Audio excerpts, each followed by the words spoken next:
Nous allons voir dans cette vidéo les possibilités d'Excel pour trier des listes de données.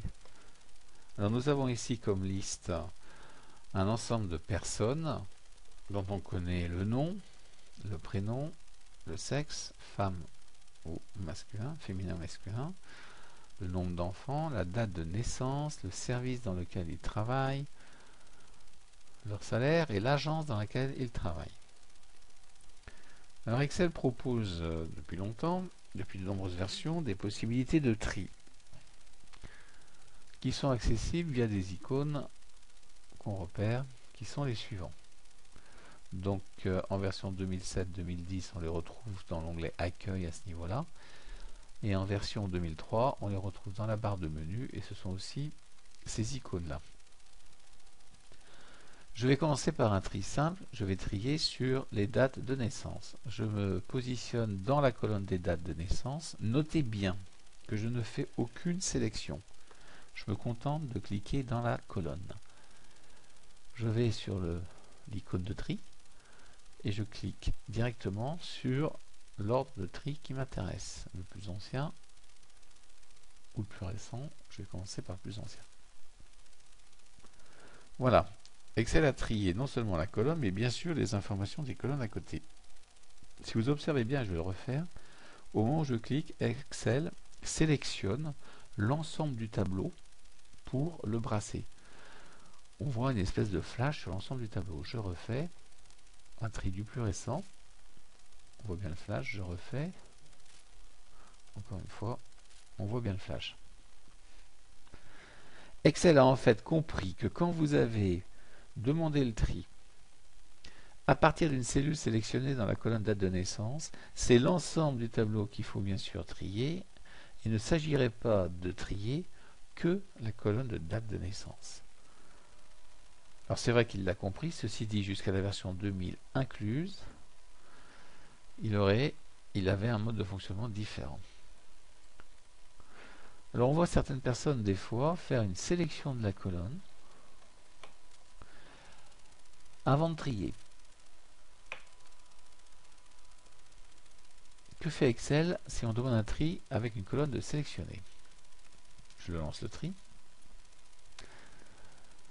Ce message qui apparaît depuis la version 2002 est très pratique puisque Excel se doute d'un problème. Il a trouvé des données près de votre sélection. Eh bien oui, il y a des données à gauche et des données à droite. Comme elles ne sont pas sélectionnées, elles ne seront pas triées. Finalement, seules seraient triées les informations de service, indépendamment du reste, ce qui provoquerait un brassage tout à fait malheureux. Alors par défaut, il va étendre la sélection. Donc il ne va pas tenir compte de votre sélection, il va étendre la sélection à l'ensemble du tableau. Si vous cliquez sur tri, voilà, et donc il a opéré un tri global. Alors bien sûr, si vous souhaitiez absolument continuer avec la sélection en cours, ça serait à vos risques et périls, soit parce que le type de tri dans le tableau dans lequel vous êtes nécessiterait ce genre de tri. Voilà. Mais donc Excel a mis en place depuis la version 2002 ce message de détection d'une demande de tri sur une sélection. Alors je reviens sur quelques tris. Alors un tri par exemple sur le sexe, on fait dans la colonne sexe, trier, et voilà, c'est trié. On a les femmes d'abord et ensuite les hommes. Un tri sur les agences, trier. Bien sûr que le tri dans ce cas-là est alphabétique. Le tri s'adapte en fait en fonction de la nature de l'information. Tri alphabétique. Ici sur les salaires, tri numérique. Sur les dates, tri du plus ancien. À chaque fois le message s'adapte. Tri du plus petit. Tri de A à Z. Voilà. Nous allons continuer maintenant sur les informations, sur les techniques de tri sur plusieurs colonnes. Je vais figer la colonne, pardon la ligne. Donc je me mets en A2, affichage, figer les volets, la première ligne. Ce qui fait que ma première ligne reste toujours visible. Alors je vais faire un tri sur le sexe. et ensuite sur la date de naissance. Je me positionne n'importe où dans le tableau, pas à l'extérieur, mais n'importe où dans le tableau. Je demande le tri personnalisé. Le tri personnalisé permet de trier sur plusieurs colonnes. En version 2003, jusqu'à la version 2003, le tri personnalisé, accessible par le menu Données et trier, permet de trier jusqu'à 3 colonnes. À partir de la 2007, c'est plus simple. On peut enchaîner les tris, de nombreux tris, au-delà de 3. Alors cet écran se présente de manière horizontale. Vous avez un premier tri, donc je vais vous définir un tri par sexe. Voilà. Si vous souhaitez ensuite trier au sein d'un même sexe par date de naissance, vous allez ajouter un niveau de tri et vous demandez de trier par date de naissance. Vous choisissez l'ordre de tri. Là, on va commencer par exemple par les plus jeunes. Et vous validez. Alors, observons le résultat. On a ici les femmes.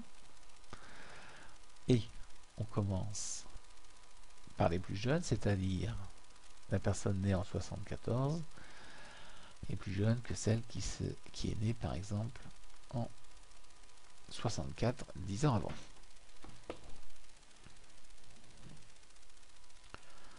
On ne peut pas annuler un tri. Si on voulait revenir à l'ordre de la liste initiale, il aurait fallu mettre des... Alors bien sûr qu'on peut faire une annulation du tri qu'on vient de faire. Et si on veut mémoriser l'ordre initial, il faudrait rajouter une colonne. Dans cette colonne, mettre des numéros.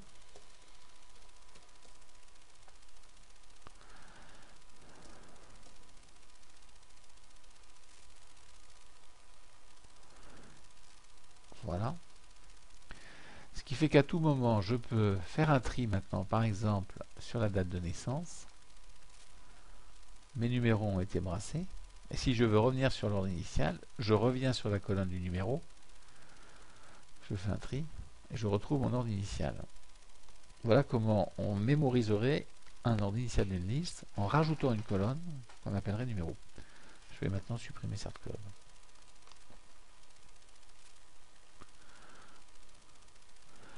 Je vais faire un autre exemple de tri à 3 niveaux. On va trier par agence, par service, par salaire. Nous allons trier par agence, par service, j'ajoute un niveau, et par salaire, troisième niveau. En commençant par les salaires les plus importants. Nous allons vérifier. Agence de Bordeaux. Dans les services, vous avez le commercial et le technique. Ils sont donc triés. Et au sein du service technique, on commence par les plus gros salaires, à savoir 2100. Voyons la même chose sur Lille. Tri sur l'agence de Lille. Au sein de cette agence, tri sur les services commercial, informatique, personnel, technique. Au sein d'un service comme le commercial, tri en commençant par les salaires les plus élevés. Au sein du service technique, tri en commençant par les salaires les plus élevés. Voilà. Je vais terminer cette vidéo sur une technique de déplacement de colonne. Alors, mon idée c'est de mettre la colonne agence en tout premier, suivi de la colonne service, suivi de la colonne salaire, alors qu'actuellement elles sont à droite du tableau. Je rappelle qu'une colonne peut être sélectionnée en cliquant sur son numéro, sur son nom. Ensuite, on se positionne avec la souris sur le bord de la sélection, que ce soit le bord droit ou le bord gauche. On clique et on glisse. On peut facilement la déplacer. Je clique, je glisse. Bon, c'est un message qui est dû à mon réglage d'Excel. Voilà, ma colonne a été déplacée. Il n'y avait pas de difficulté puisque là où je voulais la mettre, il y avait de la place. Si je souhaite mettre cette colonne au niveau avant la colonne A, lorsque je vais déplacer la colonne agence, que je vais la demander à la déposer au niveau de la colonne du nom, Excel va me dire attention, voulez-vous remplacer les données? Il va souhaiter les remplacer, ce qui n'est pas du tout ce que je souhaite. Je démarre pour vous montrer. J'attrape la colonne, je la déplace, je me positionne sur la colonne du nom. Voulez-vous remplacer le contenu des cellules de destination? Pas du tout. Donc je fais annuler. Alors, il existe une touche au clavier qu'on va utiliser pour que, au moment où on dépose la colonne agence au niveau de la colonne du nom, on ne soit pas dans un mode de remplacement de colonne, mais dans un mode d'insertion. Vous allez d'ailleurs observer que quand je vais toucher cette touche du clavier, qui est la touche majuscule, on aura non pas un affichage d'un rectangle, mais on aura un affichage d'une droite verticale. Alors je m'explique, je sélectionne la colonne L, je commence à déplacer. Vous voyez que là je pars sur un affichage rectangulaire. Je ne me positionne pas encore sur la colonne du nom pour bien vous montrer l'affichage. J'appuie sur la touche majuscule. Et à ce moment-là, l'affichage est une ligne verticale. Elle traduit que vous souhaitez insérer la colonne agence actuellement entre I et J. Je vais déplacer à la souris ce trait et je vais me mettre non pas après la colonne A entre A et B, mais encore à gauche. Vous voyez, c'est assez discret ici. Et je lâche. Bon, ce message, n'en tenez pas compte, vous validez. Et votre colonne agence a été déplacée. Je vais faire pareil avec la colonne salaire, sélection de la colonne, déplacement de la colonne. Bon, je pars à droite pour vous montrer que j'ai bien la colonne dans la main. J'appuie sur la touche majuscule pour passer en mode insertion, qui est traduit par cette ligne verticale. Et je me déplace, et je vais où? Entre A et B. Ce message, on ne tient pas compte. Et voilà, pareil pour la colonne service. Et cette fois-ci, je le fais à vitesse réelle constant. Et voilà. Voilà comment j'ai pu déplacer mes 3 colonnes agence, salaire, service. C'est la fin de cette vidéo.